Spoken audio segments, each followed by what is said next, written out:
우리는 일상이 주는 소중함을 잘 알지 못합니다. 우리는 보통 희귀하고 희소한 것들을 가치 있게 여기지요.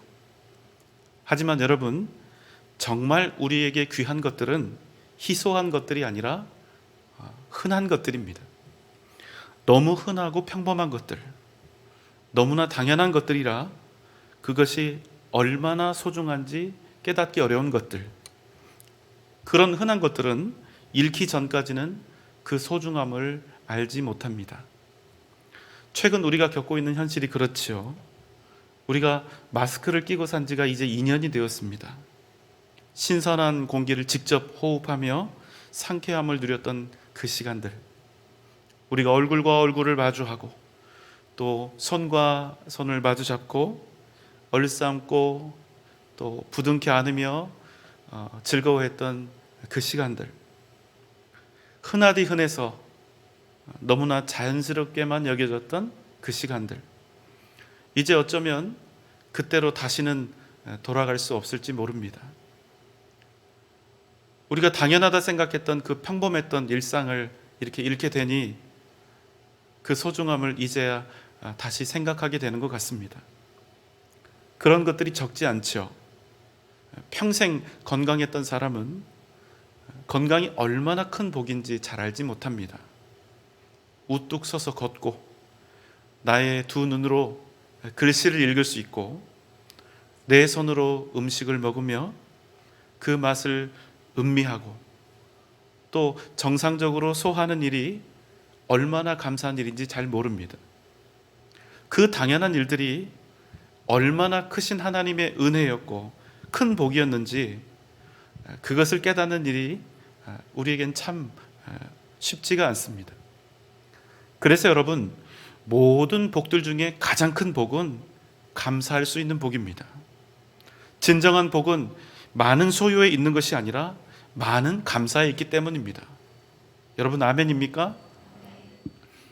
우리 일상에는 이렇게 물리적인 것들도 있지만 결코 수치화할 수 없는 비물리적인 것들도 있습니다.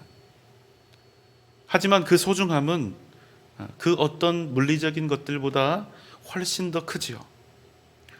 그 중에서 오늘은 우리가 자유에 관한 이야기를 함께 나누어 보려고 합니다.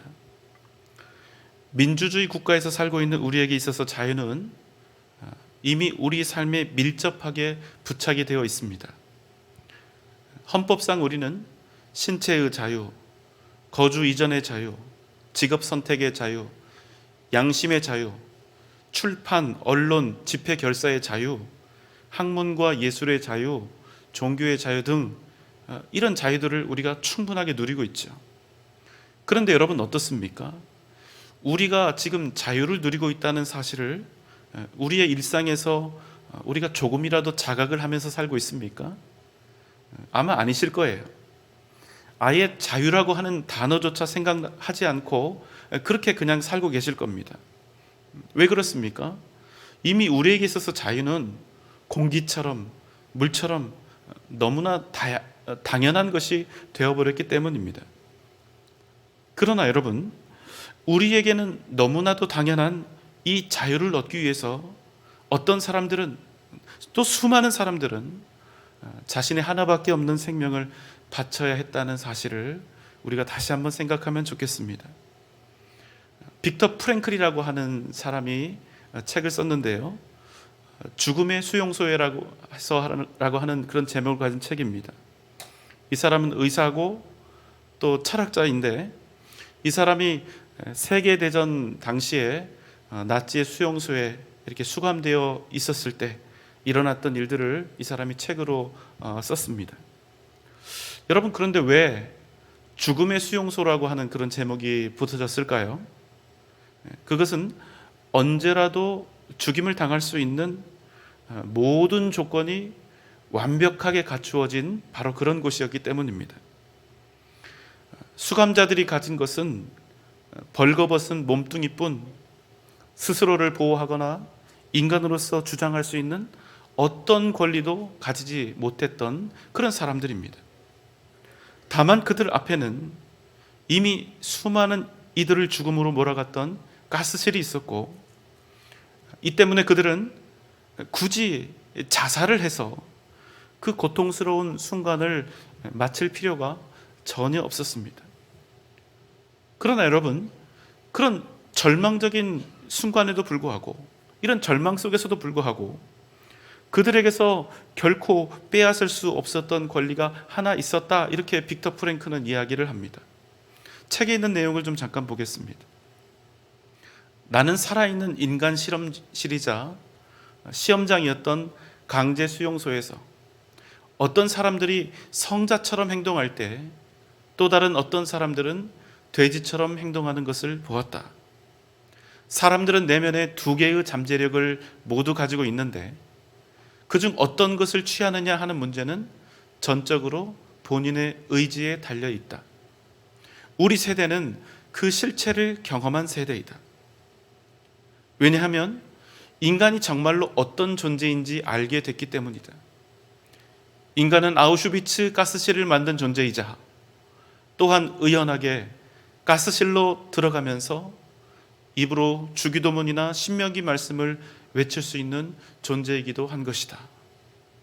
여러분, 무슨 말입니까? 우리는 때때로 이 세상에서 상상조차 하기 힘든 고통과 시련의 때를 만나지만 그때에도 우리에게는 변함없이 우리의 인생과 우리의 미래를 선택할 자유가 있다는 것입니다. 나치 독일은 수감자들로부터 모든 것을 빼앗아 갔습니다. 그러나 단 한 가지, 자유만은 뺏을 수가 없었습니다. 더 이상 비참할 수 없는 혹독한 착취와 억압 속에서도 그곳의 사람들은 자신들에게 주어진 환경 속에서 자신이 무엇이 될지, 내가 어떤 사람이 될지를 스스로 결정하고 자기 자신이 걸어갈 길을 선택할 수 있었다는 것입니다. 빅터 프랭크는 생과 사가 갈리는 고통과 죽음의 수용소 내에서도 어떤 사람은 성자가 되어서 살고 어떤 사람은 돼지 같은 인생을 살아가는 것을 본 것입니다. 태어날 때부터 모든 인간에게는 절대적인 자유, 천부적인 자유가 주어져 있습니다. 믿는 사람이나 믿지 않는 사람이나 구원받은 사람이나 구원받지 못한 사람이나 하나님께서는 이와 같은 천부적인 자유를 누구에게나 모두에게 주신 것입니다. 그러나 여러분, 이러한 자유는 반드시 한계를 가지고 있다는 거예요. 단순히 내가 어떤 삶을 살 것인가, 어떤 길을 걸어갈 것인가, 작게는 무엇을 지금 먹고 지금 무엇을 입고 무슨 일을 할 것인가, 무슨 행동을 할 것인가, 이런 부분에 있어서는 우리 믿는 사람들이나 믿지 않는 사람들이나 똑같은 동일한 자유를 가지고 있다는 것입니다. 하지만 여러분, 우리가 가진 자유와 믿지 않는 자들이 가진 자유, 이 둘 사이에는 아주 근본적이고 본질적인 차이가 있습니다. 여러분, 그게 뭘까요? 요한복음 8장 31절 32절입니다. 그러므로 예수께서 자기를 믿은 유대인들에게 이르시되 너희가 내 말에 거하면 참으로 내 제자가 되고 진리를 알지니 진리가 너희를 자유롭게 하리라. 주님께서 예수 그리스도를 구주로 영접하고 구원받은 유대인들에게 말씀하셨습니다. 너희가 내 말에 거하면 참으로 내 제자가 되고 너희가 진리를 알게 될지니 그 진리가 너희를 자유롭게 하리라. 무슨 말씀입니까? 누구든지 주 예수 그리스도를 믿어 죄의 사함을 받고 구원을 얻으면 영원한 진리를 얻게 되는데, 여러분, 그 진리가 무엇입니까?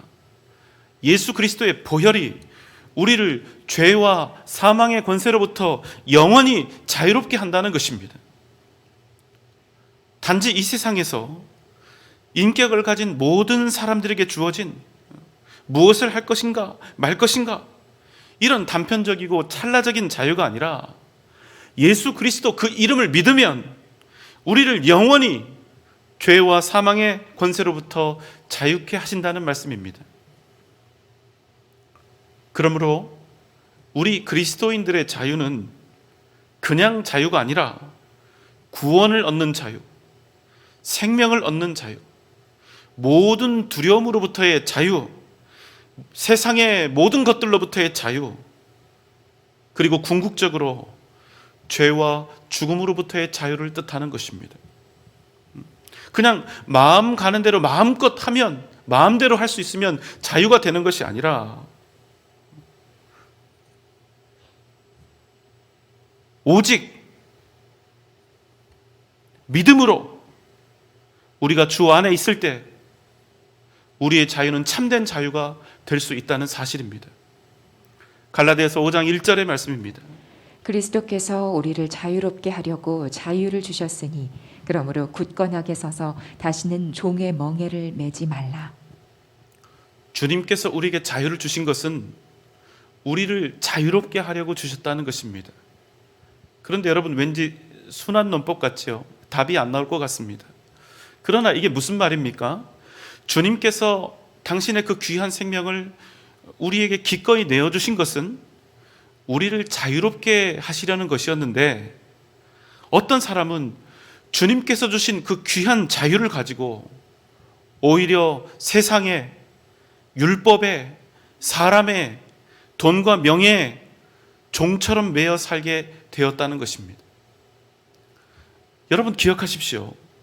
우리의 신체가, 우리의 몸이 아무리 자유로워도, 우리의 정신과 생각이 아무리 자유로워도, 우리가 부유해서 얼마든지 돈을 마음껏 펑펑 쓸 수 있다 하여도, 힘이 있고 또 능력이 있어서 무엇이든 다스리고 행할 그런 자유가 있다 할지라도, 우리에게 생명을 주지 못하는 자유, 우리를 죽음으로 인도하는 자유, 우리를 멸망으로 인도하는 자유는 여러분 절대로 진정한 자유가 될 수 없다는 사실입니다.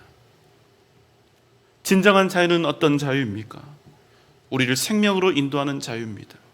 우리를 구원의 길로 인도하는 자유입니다.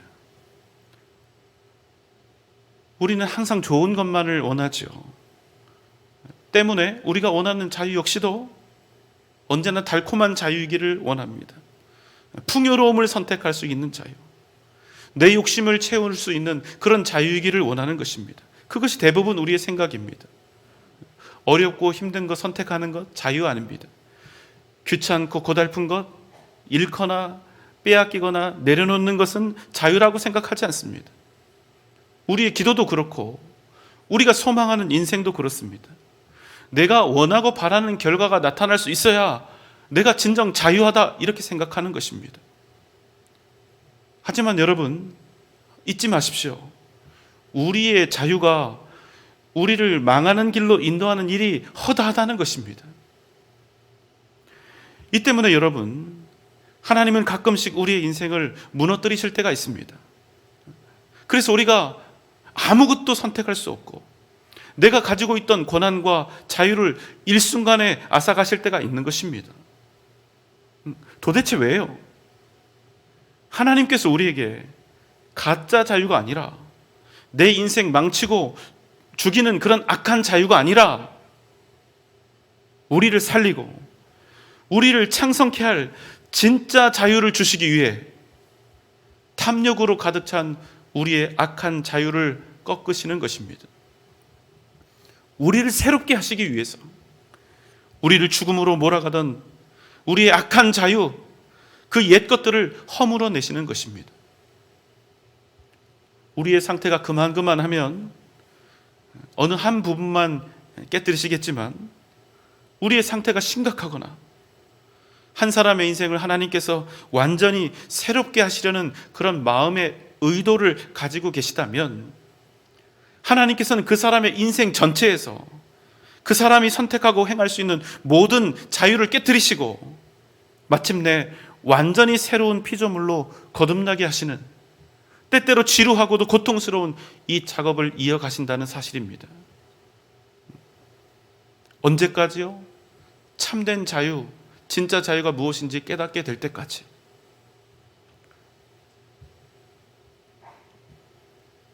여러분, 많이 염려가 될 것입니다. 하나님이 회초리를 들 수도 있다는 이 말을 들으면 쉽지 않은 그런 생각이 드실지도 모르겠어요. 그러나 여러분, 내 인생이 무너지고 있을 때, 내가 거친 바람 앞에서 마구 흔들리고 있을 때, 그럼에도 불구하고 만약 내가 믿음 안에서 무너지고 있다면, 지금 내 인생에 손을 대시고 나에게서 자유를 빼앗아 가시고 나로 하여금 슬픔과 고통의 고배를 마시게 하고 있는 그분이 나의 하나님이시라면, 여러분, 우리는 지금 진정한 자유, 진짜 자유, 생명과 구원을 얻게 하시는 하나님의 은혜 가운데 있다는 사실입니다. 여러분, 한번 생각해 보십시오. 만약 우리가 지금 예배하고 있는 우리 이 교회, 이 자리에 새로운 예배당을 지어야 한다면 어떻게 하겠습니까? 이전에 사용하던 옛 예배당을 완전히 무너뜨리지 않고서는 절대로 새로운 예배당을 지을 수가 없는 것입니다. 마찬가지입니다. 하나님께서 우리를 새롭게 하시고 우리 삶의 기초부터 완전히 그 본질부터 바꾸려 하실 때는 우리의 인생을 완전히 허물어 내시는 것입니다. 내가 내 자신을 볼 때 나는 지금 아주 멀쩡하게 잘 살고 있는데 갑자기 여기저기서 찌르고 때리고 달려들어서 망치질을 해대면 여러분, 우리 인생이 얼마나 고통스럽겠습니까?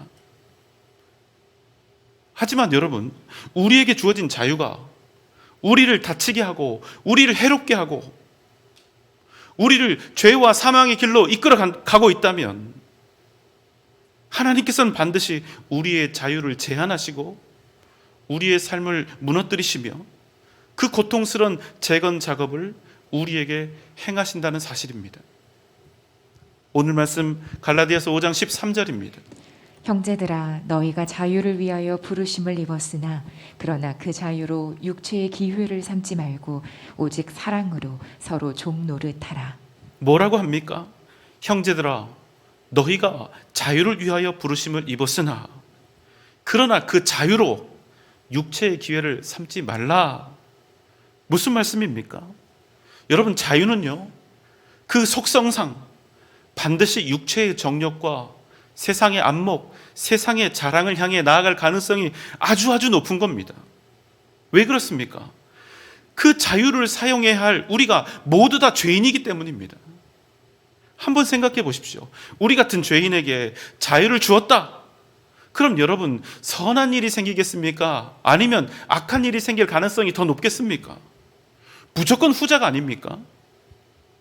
그래서 여러분, 우리의 자유가 만약 세상을 향해 있다면, 우리의 자유가 만약 세상을 더 얻기 위한 것이라면, 만약 우리의 자유가 그저 세상을 더 누리기 위한 것이라면 그것은 반드시 선한 자유가 되지 못하고 우리를 오히려 억압하고 속박하는, 우리를 죽이고 무너뜨리는 악한 자유가 될 수밖에 없다는 것입니다. 탕자는 아버지와 함께 거하고 있다는 사실이 얼마나 큰 복인지 몰랐습니다. 아버지와 함께 살고 있다는 그 사실이 얼마나 무한한 자유인지 몰랐습니다. 그저 그는 아버지의 잔소리가 싫었고 아버지의 훈육이 싫었고 아버지의 그늘 아래 거하는 일이 자신의 자유를 또 꿈을 막는 것처럼 그렇게 여겨졌습니다. 아버지와 함께 있는 것 자체가 답답한 일이었고 아버지의 훈계 받는 일이 세상에서 제일 싫었습니다. 그래서 이 아들이 아버지에게 자기가 받을 유산을 요구하지 않습니까? 무엇을 위해서요? 진짜 자유를 얻기 위해서, 진짜 자유로운 인생을 살고 싶어서. 그가 원했던 자유는 어떤 자유입니까? 완전한 자유. 아버지 없는 세상에서 자기가 가진 그 많은 재물들을 마음껏 쓰고 내가 원하는 대로 살아갈 수 있는 완벽한 자유. 그래서 그는 많은 유산을 받아서 아버지가 없는 먼 타국으로 떠나갔던 것입니다. 그러나 여러분, 이 아들이 언제 가서야 자신이 원했던 것이 진정한 자유가 아니었음을 알게 됩니까? 아버지에게서 받은 많은 돈들을 다 탕진해버리고 거지꼴이 되어서 돼지들이나 먹는 쥐염 열매를 입에 물고 있을 때에야 그는 자기가 원했던 것은 진짜 자유가 아니라 악한 자유, 가짜 자유였다는 사실을 알게 되었던 것입니다. 아버지를 떠나서 내 마음대로 살면 정말 자유로울 줄 알았는데, 돈만 있으면 다 될 줄 알았는데, 자유는 그렇게 해서는 절대로 얻을 수가 없다는 사실, 그는 그제서야 진정한 자유는 오직 아버지 안에 있을 때 비로소 주어지는 것임을 깨닫게 된 것입니다. 여러분, 진정한 자유는 무엇입니까? 나의 모든 것이 오직 하나님의 손에 있다는 사실을 깨닫는 것입니다. 그것이 진정한 자유입니다. 내 모든 삶이, 이 세상 모든 것이 하나님의 손에 있다는 것을 깨달은 사람은 주님 안에 거할 수밖에 없는 것입니다. 오직 믿음으로 각자에게 주어진 사명에 최선을 다하며 사는 것, 그것이 진정한 자유를 누리는 길이라는 거예요. 때로는 그 길에 거센 파도와 시련이 있겠지만 그 모든 삶이 하나님께서 내게 주신 사명인 것을 믿으며, 그럼에도 항상 기뻐하고 즐거워하며 감사할 수 있는 것, 그것이 여러분 진정한 자유인 것입니다. 왜 그렇습니까? 자유는 오직 살아계신 하나님 안에 거할 때 주님을 믿는 믿음 안에 있는 것이기 때문입니다. 하나님을 우리가 정말로 믿으면, 우리가 정말로 주님을 온전히 의지하면 그 사람은 자유하게 되는 것입니다. 그렇기에 하나님이 우리에게 주신 자유는 견딜 수 없이 더디고 헛된 날처럼 보이는 우리 수많은 인생의 날들, 고통과 연약함, 답답함과 억울함으로 가득 찬 그 날들 속에서도 끊임없이 하나님의 살아계심과 복주심을 믿으며 인간적인 눈으로 볼 때 헛되고 괴로운 그 날들을 오직 믿음으로 살아가게 한다는 사실입니다. 여러분, 이런 자유를 누가 누릴 수가 있습니까? 온 땅의 주인 되신 하나님, 그분을 나의 하나님, 나의 아버지로 얻은 사람만이 이 진정한 자유를 누릴 수가 있는 것입니다. 이 세상에 소망을 두고 있는 사람이 아니라 영원한 하나님의 나라를 바라보며 사는 사람만이 누릴 수 있는 진정한 자유인 것입니다. 오늘 본문에는 진짜 자유를 가진 사람들에게 주시는 명령이 하나 있습니다. 갈라디아서 5장 13절입니다. 형제들아, 너희가 자유를 위하여 부르심을 입었으나 그러나 그 자유로 육체의 기회를 삼지 말고 오직 사랑으로 서로 종 노릇하라. 하나님께서 우리에게 주신 자유를 육체의 기회로 삼지 말고 오직 사랑으로 서로에게 종 노릇하라는 것입니다. 그런데 여러분, 정말 종이고 그 신분이 정말로 노예인 사람은요, 싫든 좋든 무조건 종의 인생을 살아가야 합니다. 그러니 아무리 그 사람이 종 노릇을 열심히 하고 자기 주인을 열심히 섬겨도 응당 그가 할 일을 한 것입니다. 종이 자기 일을 하고 섬기는 일은 절대로 칭찬받을 일이 못 된다는 것입니다. 여러분, 왜 그렇지요? 당연하니까요. 종이 종으로서 사는 것은 당연한 일이 아닙니까? 무슨 말씀입니까? 진짜 종노릇, 어떤 종노릇입니까? 진정으로 누군가를 섬기고 배려할 수 있는 이 진짜 종노릇은 종이 아니라 진짜 자유를 가진 자만이 행할 수 있는 특권이라는 사실입니다. 그래서 주님께서 우리에게 이렇게 명령하시는 것입니다.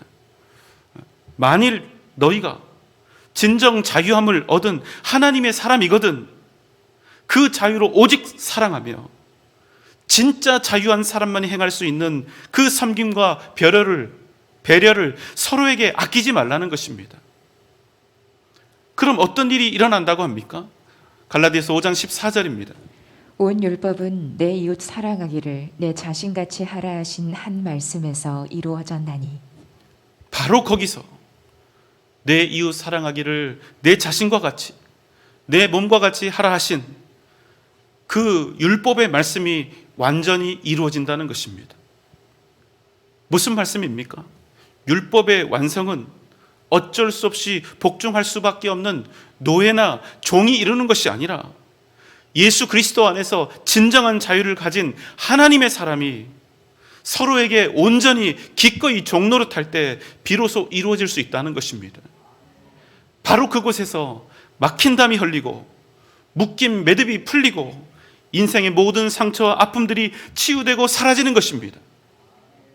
사랑하는 여러분, 여러분의 인생 얼마든지 내 맘이다, 내 자유다 이렇게 하며 살 수 있겠지만 그렇게 하지 마시고 오직 주 안에서 서로에게 기꺼이 종노릇하며 진정 자유한 믿음의 사람으로서 내 이웃을 내 몸과 같이 사랑하라 말씀하신 하나님의 그 명령을 날마다 여러분의 가정과 또 여러분이 속한 공동체와 직장 그리고 우리의 교회 가운데 아름답게 이루어가는 복된 여러분 되시기를 주님의 이름으로 축원합니다.